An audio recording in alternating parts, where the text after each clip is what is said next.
and just selling it to the United States. So I think that's the key to stopping BRI is, we need these tariffs until we can get, as Jess was saying, a sweetheart deal with these countries and get China out of them, offer them a better deal, but, I think, Trump's tariffs on China and the rest of the world is as Barbie correctly said, is primarily, and I heard somebody else, I can't remember his name, Barbie, you know him, he does a lot of really good investigative journalist stuff. He was in the space with Stealth today, I can't remember his name, but, it's, Walter? Yeah, Walter. Yeah, he's like super good. If you're not following him, you should go out and hunt him down and follow him. But he was talking about it, and I've been looking into this too. But it's I think a lot of these tariffs, the world's freaking out. The stock market really had a freaking hiccup today. It wasn't really much to talk about at all. But go ahead. For a second, let me read this from Grok, okay? Just about China and South America and the financial aspect, okay? China's presence in South America has grown significantly over the past 2 decades, driven primarily by economic interests with trade, investment, infrastructure projects at the forefront. Since 2020, trade between China and Latin America has surged from $12 billion to over $315 billion by 2020, with projections suggesting it could reach $700 billion by 2035. In South America specifically, China has surpassed the United States as the region's largest trading partner, with countries like Brazil, Chile, Peru, and Uruguay exporting commodities such as soybeans, copper, iron ore, and oil to meet China's industrial and consumer demands. A key element of China's strategy is its Belt and Road Initiative, which has seen 7 South American nations, Venezuela, Ecuador, Peru, Bolivia, Chile, Argentina, and Uruguay, join the program. A prominent example is a $3.5 billion Chanquay megaport in Peru, inaugurated in November 2024 by Chinese President Xi Jinping. By the way, Biden was there at the same time. Operated by China's state-owned Costco Shipping, COSCO. This deepwater port aims to streamline trade between South America and Asia, reducing shipping times by about 10 days and serving as a hub for neighboring countries like Brazil, Chile, and Colombia. Beyond trade, China's invested heavily in infrastructure, energy, and tech, with state firms holding stakes in projects like the dams in Peru and energy grids in Chile. China's approach emphasizes South-South cooperation, focused on mutual economic benefits without the political conditions often attached to Western aid. This has resonated with South American governments, leading to strategic partnerships with nations like Argentina, Brazil, and Chile. High-level diplomatic engagement has bolstered these ties. Xi Jinping has visited the region multiple times since 2013, and in 2023, a record 8 Latin American presidents traveled to China. Military-wise, China has also expanded its footprint there, selling over $600 million in arms to Venezuela between 2009 and 2019, and providing equipment to countries like Argentina and Bolivia. I mean, this goes on and on. It's growing influence, concern. There's all this stuff about them and their involvement there. So just go to Grok. It's really problematic. Yeah, that's what I'm talking about. When I started looking into the BRI a while back, when I started first hearing about it, it's just they have wormed their way into virtually every part of the world, and under Biden's lack of leadership, it just allowed them to accelerate on a much rapider pace, and that's why these tariffs are so important, to try to get a handle on that. And what you're saying yourself in that article, I mean, that's exactly the same stuff that I've been seeing, and other people are too.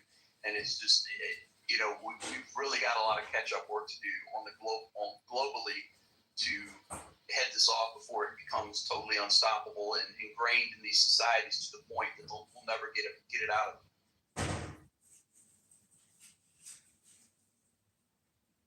It's just insane to me that we gave up the Panama Canal. I mean, what world power would say, yeah, let's just go ahead and give up the Panama Canal? What the hell? I think to the extent, I'm actually very encouraged because frankly, just adjusting our attitude fixed half these fucking problems. And the president clearly understands this threat, and so does the national security enterprise. It's not by accident that we had contractors in Haiti, that Blackwater was in the dirt in Ecuador, right? We're going to see a lot more of this. Can you actually explain that? for people, I remember you explaining this in Spell Space, and I think a lot of people hate Blackwater. Understandably, they don't understand that what you were explaining about how it's. You explained it better than me, but can you explain the Blackwater thing? I think that would be good for people. Like So why Trump wants to involve it. Yeah, well, the short story is Ecuador was a really peaceful country. It was when when Bukele knocked the piss out of MS-13 and took back El Salvador, and a few other countries started smacking the cartels around. The cartels push all their chips into Ecuador. Ecuadorian law enforcement was not at all prepared for this, right? These are guys that, like, on their toughest night are breaking up bar fights. Suddenly they're faced with dudes, you know, in pickup trucks with machine guns, and I'm not exaggerating it, having seen it.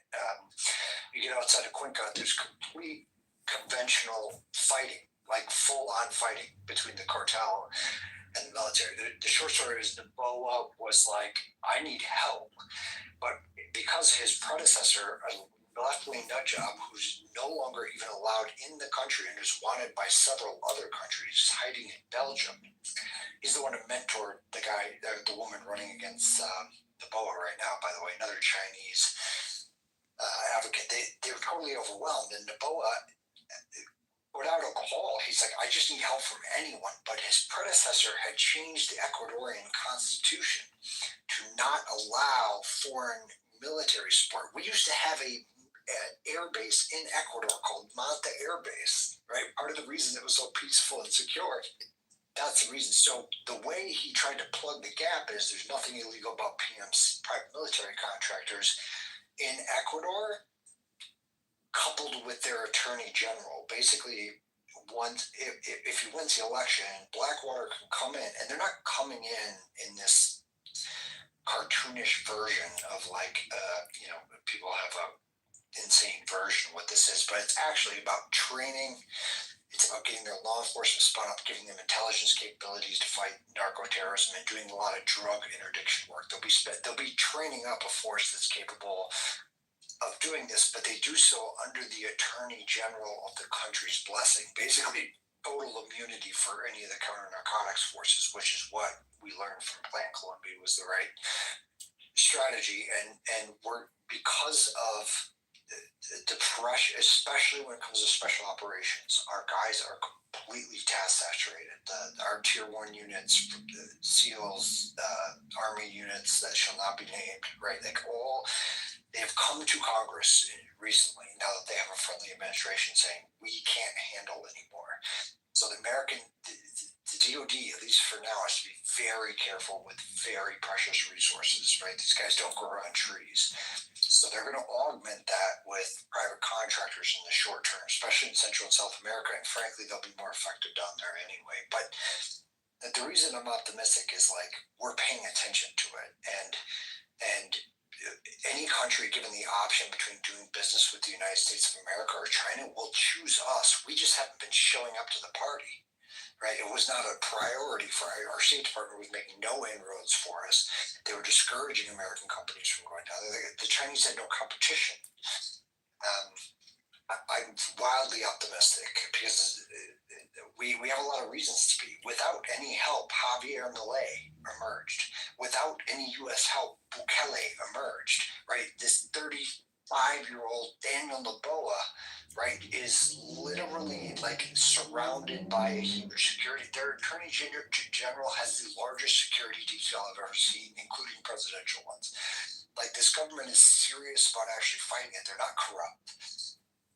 They're not completely captured, and we have a very narrow window to help out a few friends that'll be friends for a lifetime. You're talking about countries who actually have clean water, clean soil, you know, not polluted environments. We have young, highly literate, highly motivated, and capitalistic populations to draw from, all of which benefits the United States of America.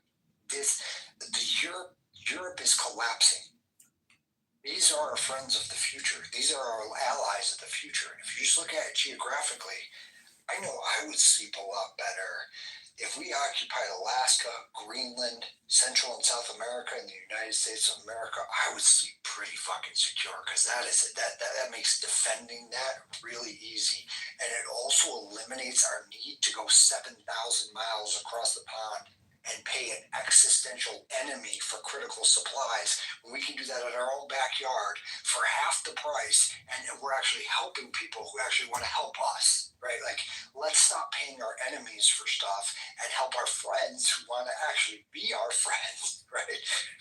Let's do that because that's good for all of us. That is good for all of us. We need the things that they have to offer in there, and it's arriving at the perfect time. I'm wildly optimistic. It's going to be bumpy. Venezuela is going to be bloody. But with the exception of Nicaragua, all of these countries are still very easily brought right back. Because the beauty is once the U.S. shows up, they can tell the Chinese to pound sand, and there's nothing the Chinese are going to do about it. Right? That the Marines, in fact, just landed. Actually, it was 2 days ago. They just landed a Marine squadron. There's Marine combat pilots just are in Panama, and they're permanently relocated there. And we're going to see this in quite a few other places because the Chinese apparently want to buck around with the Panama Canal. And I don't think they understand that Trump is serious about protecting that investment. And that's why SecDef sounds way there. And we're going to see more of this. I'm wildly optimistic about it, and I think we have a lot of reasons to be optimistic about it. I'm not here to throw black pill. On the contrary, I'm just pointing out that like some of the early behaviors of the Trump administration are very explainable when you understand the Chinese, Russian, and Islamic presence down there, and also that he's desperate to decouple from China, which isn't, I think we all agree is in our best interest. At a minimum, we shouldn't be supplying an enemy of the United States with our hard-earned money, especially when there are alternatives. So make of that what you will. I didn't mean to come in here and rant, and I will step. No, that's okay. It's actually very helpful. I was going to ask you, what was the previous administration doing in that region? Nothing? Or like in working fact, Stealth may remember, I went through the entire diplomatic corps of South America during the Biden administration. I think there was only 5 ambassadors that spoke Spanish between Central America and South America. Like, we've done nothing. That's crazy. I'm sure Kamala Harris spoke perfect Spanish and was probably in contact with them daily, though, you know? I think we prop up like Lula over there and like. By the way, Well, speaking of that area, SAID we threw have Bolsonaro over. Yeah, it looks Yeah. like it looks What are like we gonna? USAID Are we gonna help took them? Do you think? Bolsonaro back. We I need to feel like get we should help. Bolsonaro back. We got to at least protect his life. Yeah, like we gotta give him asylum, or we gotta. I don't know if you guys know what's going on, like in Brazil, but it's actually very serious because the previous regime pretty much helped Lula throw Bolsonaro overboard. In my opinion, listen, don't take this as fact, but from like the dots that you can connect, that's pretty much what we did with USAID and our own money. We pretty much propped up the communist CCP infiltrated party of Lula. But I think that Lula can't even control the country anymore because now I think it's Darth Vader who's really running the show, the judge. We actually installed a military dictatorship over there a number of years ago. He's Darth Vader. I thought he was Lord Voldemort. Whatever. Maybe it's all of them. Can I ask a couple questions of Sin, if you don't mind? Sure. Thank you. I'm not in charge, but sounded good. Thank you, Barbie, Shane, everybody in the room. I love Sin's voice. He's very soothing, but he's also highly and like totally in tune with what's going on, right? I just love his his knowledge. So, like what everybody chimed in, I'm very concerned about Brazil.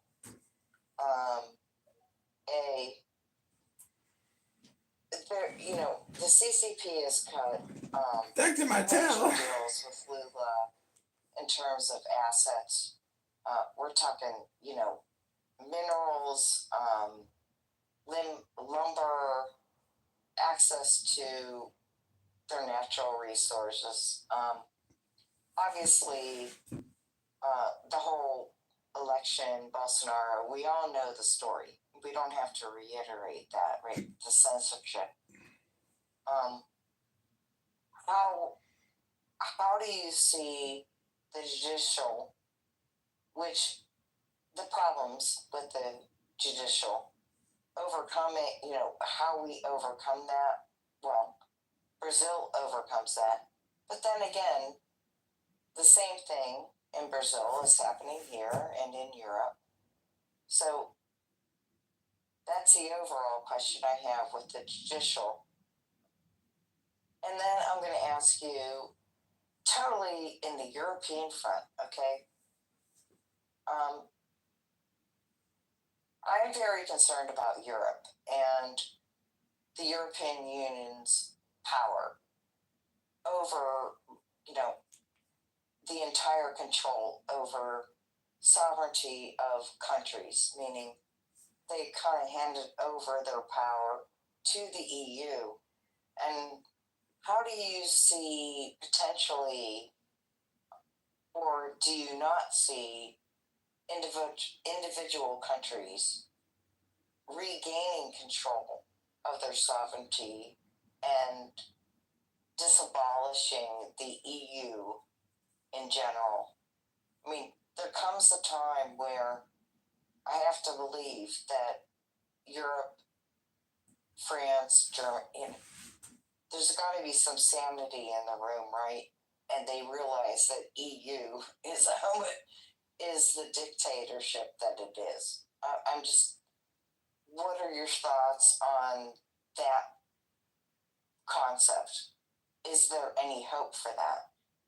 And the last question I have is, I'm very concerned about the rising group of Republicans that are now talking about passing Hey, do you mind? legislation.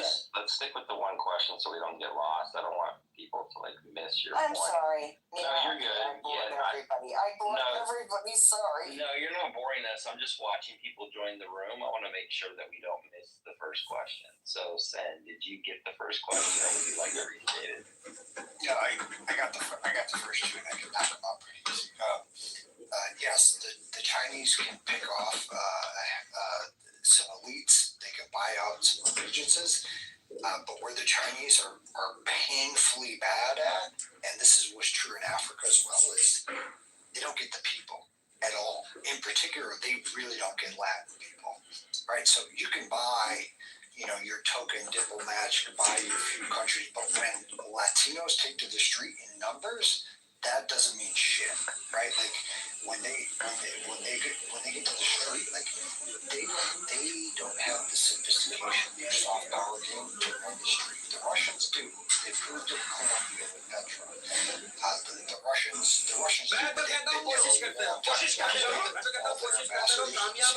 सपनों से कह दो कि रात को ना आया करे, अब हम दोपहर को सोते हैं।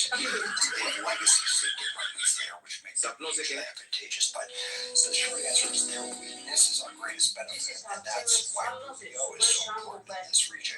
He is literally the man who can speak the language and understands how to talk to Latins about a communism latched on to largely misguided principles because no one else is there. Latin America is predisposition to being communist. It was the only game in town. The Catholic Church was just asleep at the fucking wheel. अल्लाह ही को क़यामत का इल्म है और वही में बरसाता है और वही हामिला के पेट की चीजों को जानता है और कोई शख्स नहीं जानता कि वो understands communism in Latin America better than anyone, right? Like so, there's no one more capable. China's so happy. They have tens of thousands of immigrants that have gone and speak fluent Spanish and actually understand what the hell's going on the ground there. We do, and we're also smart enough to listen to the people. We have a much better grasp of Latin American culture than they ever hoped to be. So I'm wildly optimistic regarding your concerns about the judiciary. look, hopefully we can reform them, but like it depends on the level of corruption. Bukele, when he came into El Salvador, there was no redeeming it. It was so thoroughly corrupt he had to abolish it, right? Like now that comes with inherent dangers, and that's something we have to watch. Bukele's been great. I'm rooting for him, but let's make no mistake, he has full dictatorial control of El Salvador right now. That's good, but we have to be cautious with that. But we just have every advantage here that the Chinese don't, and I think it's in our understanding of the culture. Judiciary. So again, like I think the people will deal with that. I think we're already starting to see it. I think the people have a way of working these things out on their own. I really do. But where's it? But let me just get off this real quick because I know you guys want to move on to another thing. Europe is a fucking shit show, but not all of Europe is a complete dumpster fire. Like France, especially after their behavior in the last 48 hours, I not only should they be thrown out of NATO, I think we may as well move them into an existential enemy camp. Their behavior is indistinguishable to me from President Xi. They're acting at minimum on behalf of protecting the IRGC. Any country that is working in favor of supporting a 5th century death cult to get a thermonuclear weapon is an enemy of the United States. I have 3 sons, none of them will liberate France. I guarantee you that. I don't care about that. But there are nations with real stones there. There are nations that know what time it is. And we want to be careful about not throwing the baby out with the bathwater, because the Poles, they're ready to get down tomorrow, and they are all the way Team America. They know what time it is. They're encouraging all their neighbors, like, rearm. Trump was right. They listened to him the first time. Like, it's going to be a mixed bag, and I think that we will find there's going to be some reshuffling. I don't know where that'll land yet, but if a major European power, primarily England, France, or Germany, maybe Italy, if we don't see a Churchill emerge very quickly, Europe is going to have serious problems. Our allies are going to be okay in Europe, but other than that, I predict very serious problems because they're not acting like serious nations. So one thing, That's it. Sin, about Norway. Norway has been taken over in a pretty bad way, and they're very wealthy. And we can't stand to lose Norway. We got to do something about that. That's another. Their fertility rates are really down, and they've got basically 500,000 refugees running the country. And there's 5 million Norwegians not getting married. They're atheists. They're not having kids. The churches have literally been taken over and made into mosques. They're actual churches, like a regular church, but they run it as mosques. It's insane what's going on. We had a space and we had a bunch of Norwegians come in and tell us what's going on because they wanted to recruit 500,000 Norwegians to go to Ukraine, and they're like, we're not going. They were just like, we're not going. We don't want to do this. But they've gotten so wealthy since the whole Nord Stream thing, and since the regular people are not benefiting from that income. It's going to few elites. That's the problem. Yep, Northern Europeans, the reason that they're in this game is they're profiting off of it. Their people are all suffering, but they don't care about their people, which is why there's a huge disconnect there. Look, I'm sorry, but like in an era with thermonuclear weapons, artificial intelligence, and potential kinetics all over the world, we have to choose where we apply our resources appropriately. And I'm sorry, but some of these nations are going to have to either save themselves or be written off, because Norway is only significant until we have Greenland, right? When Greenland's in the pocket, I'm sorry, there's not a lot of incentive there. I love the Danes, served with the Danes a lot. They're very professional military, have a lot of respect for them. But today they signed a strategic alliance with France to include Greenland. So they literally, imagine a group of people, imagine the Danes, because they're brilliant people. These are smart people, right? They got together and weighed the pros and cons and weighed the United States of America, a country who has saved Europe not once but twice, whose accomplishments includes winning everyone we have ever fucking fought. Right, the only person that ever beat the U.S. military was the American politicians. Those are the only adversaries the American military apparently cannot overcome. They literally literally chose a nation that's famous for surrendering. They chose the pastry eating, white flag surrendering French, right? Who have shown nothing but systemic surrender wherever they've gone, right? That's who they threw their lot in with. I'm sorry, Danes. I love you. I want you to fight. You got badass, savage blood, big, angry men. I love you. You got high end tech, but you just signed an agreement with the biggest pussy in Europe, right? Like you just emboldened your enemy when you had an opportunity to retain territorial integrity of Greenland. You could still kept it as yours and just let the U.S. military do, which is actually under the water that you don't need to see or even fucking hear about. We're concerned about nuclear submarines under Greenland, right? Like we just need to make sure no one sneaks across the poles and makes New York City glow in the dark. It's not rocket science. And by the way, it's in the Danes' best interest too. They can't afford to support this kind of program. We can. All right, let me shut up because I've been ranting too long. I came into the space and I've been ranting for 30 minutes. People need to understand why losing Denmark is such a big deal. Like, we should have put as much pressure as possible. The Turks flooded them. If people don't know, with refugees. There is a Red-Green Alliance going on there. I got to do a space with some of these Danish guys. These are all, like, guys served in the military. They came into a space in the middle of the night because I was running a space on the AFD elections, the German elections. And they just unloaded. They're like, yeah, we're atheists. We don't get married. We haven't had kids. There's the right wing of us that are trying to bring things back, but we've lost it because the elites that are running the country made so much money because of the Nord Stream pipeline situation that we're like nothing. Everybody else lives for free there, and they're suffering as the regular people. And they're like, there's 5 million of us left, but I think he had a prediction like within 20 years or something, there'd be no more Danish left. It's like it's completely wiping out a whole population of people, and they know they did it to themselves. But like, you have a chance to like not align yourself with the French right now, and they went ahead and did it. Not good. Let's just. I'm gonna say this. I'm gonna step down. I'll get all you guys waiting, but I want Americans like I think that one of our strengths is sometimes throwing our junk around, right? Because that's what the world relies on us to. But let's give some latitude for some grace because we were a few million votes short of Europe. I mean, the reality is 4 more years of Biden.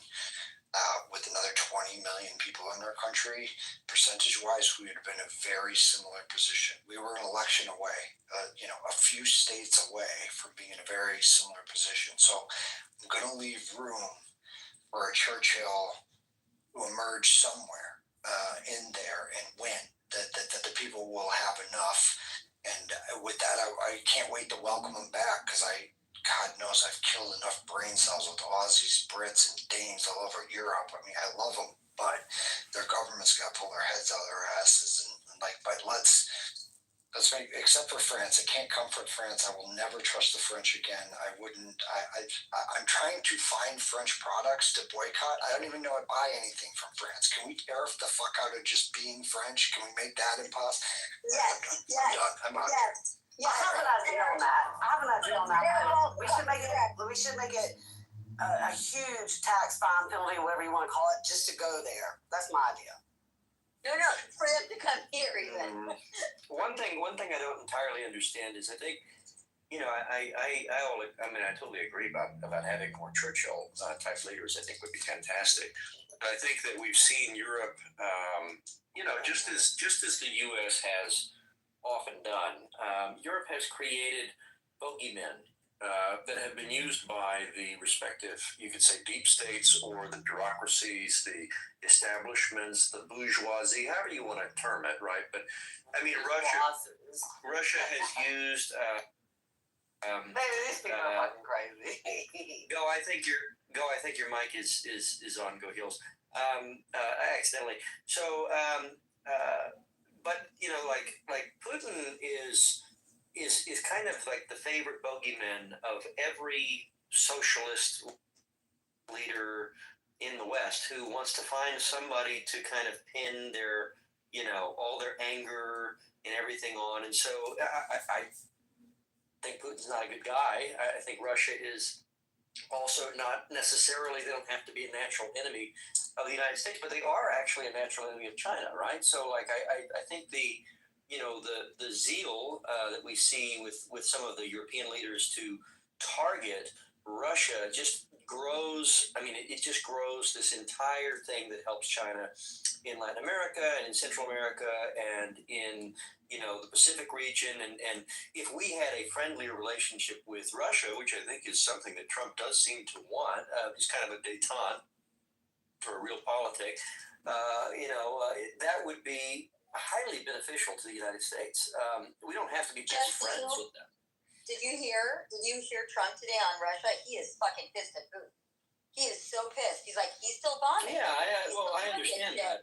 He is he's getting a taste of Russia right now. Yeah, but like I that doesn't, of course, and that's consistent with Trump's foreign policy approach of, kind of chaos as part of the deal, right? I mean, like, I think what Trump actually wants, I mean, fairly consistently over many years, he has said that we should be, relatively speaking, we should be at peace with Russia. And he even says China, although I think that Trump's actions clearly show that he sees China as the real threat, which undeniably is true. And, we have pushed Russia towards China with all of our foreign policy moves under the Biden administration. And, of course, there's a lot of hawkish people who really got mad that they weren't involved in the Trump administration. Who would love to see Russia continue to go towards China because that's a bigger enemy to target, which just means it would be easier to get involved more. Then 20 hot oil brush and generously spiced it's a smart policy to have chopped up by their master chicken chopper. And to think about China as being as isolated as possible. I thought it was interesting. And every last piece of those hot chicken tenders get jam-packed on top of those fries and but sanctions will cover everything. And it's interesting that they kind of passed that along. That was targeted by some family platter from Fluffy's in New Jersey. Coming soon to Quran पाक की एक छोटी सी आयत जिसे आप जिंदगी में सिर्फ एक बार पढ़ते हो तो अल्लाह ताला उसके लिए जहन्नम को हराम कर देता है और जन्नत को वाजिब कर देता है और अल्लाह ताला उसकी मग़फ़िरत कर देता है। बहुत छोटी आयत है। रब्बना आतिना फी दुनिया हसना Welcome to the next train.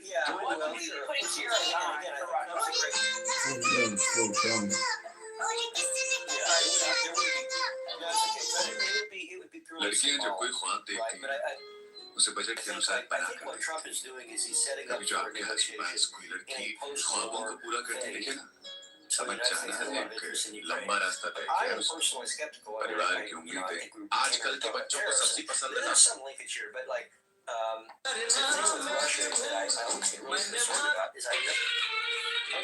The chances of you seeing this YouTube show are super rare. There's over 100 million pages. Are the same people who supported us going into Iraq and surge and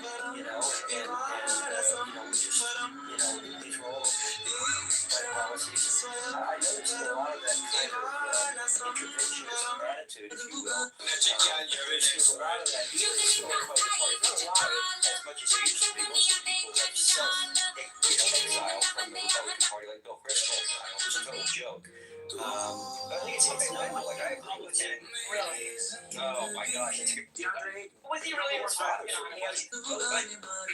No, I don't think so. But he was respected in some circles for a while. I said about Marco Rubio. He's a great leader, I think. And he's pretty tough. Interestingly, Rubio was kind of a mohawk and then making it around the awesome. Like, I love him. Yeah. So, like, I but I love him. He's doing an amazing job. Yeah, I'm very, very cautious. I'm all for. I think it's actually probably the right thing to do for us, like, to get involved in Ecuador. But I would want us to do it quietly. I don't think we need to make a big deal of it. It's like that's kind of the sort of thing that we should be very quiet about, because we're really, if we do that, we're fighting a proxy war against China. Effectively, and the electoral process we've done for decades, just nobody really knows about it. Very few people are aware of it. Even the people that often say they know everything about it, a lot of times they don't know really what's happened. And there's a lot of different accounts until afterward we kind of see.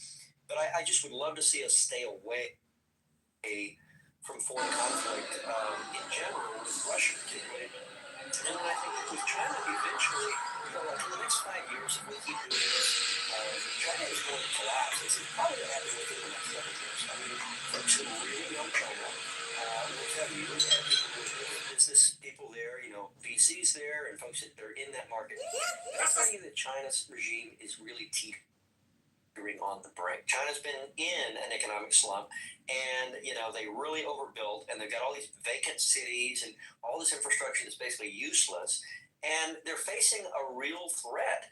And so, with the desire for some people to push Russia towards China, Western Europe, there's this notion. Thank you, Mr. President. China kind of has this lifeline, and if the U.S. can figure out how to prevent that from happening, China really has almost no friends. I mean, India is very skeptical of China.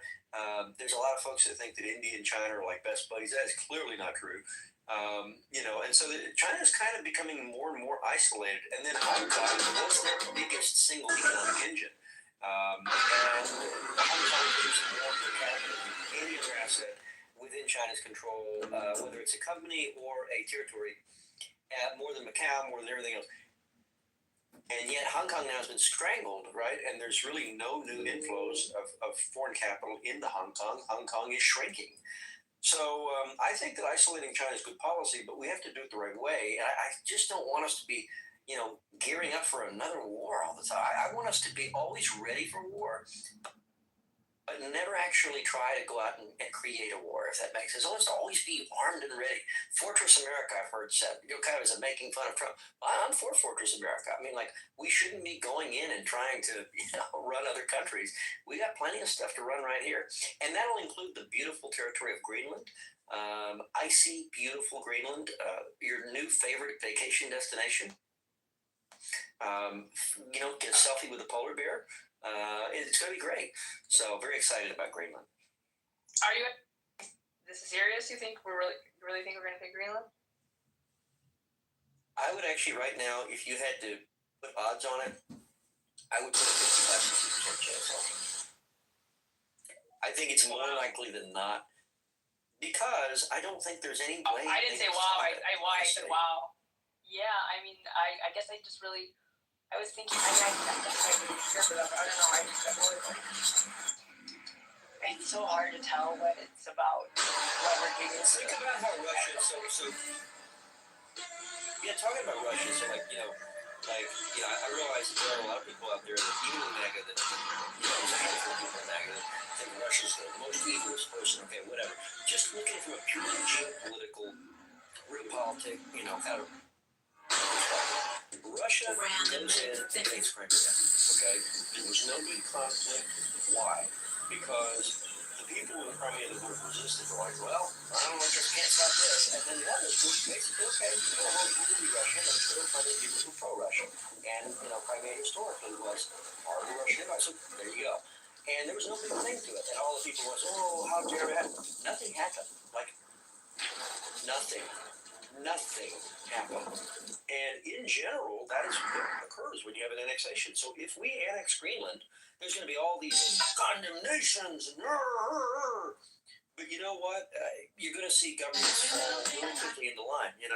Icelandic government would be one of the first because they're right there, and they'd be like, and they do most of the flights to Greenland that don't come from Denmark come from Iceland, and so they would say, well, we're going to accept this, and our allies, United States, and you see it fall in line. There's no reason to not.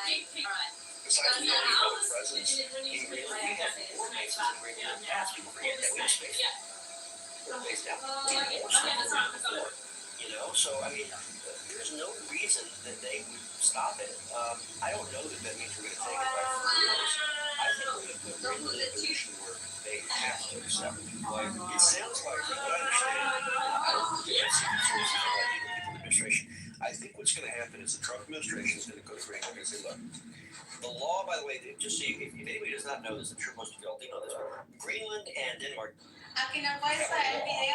just like the devolution laws that occurred in the UK, but actually more stringent than that. So it is on the books in Denmark. If Greenland seeks a independence referendum, they have the option to break apart. from Denmark. That is Greenlandic law. That is Danish law.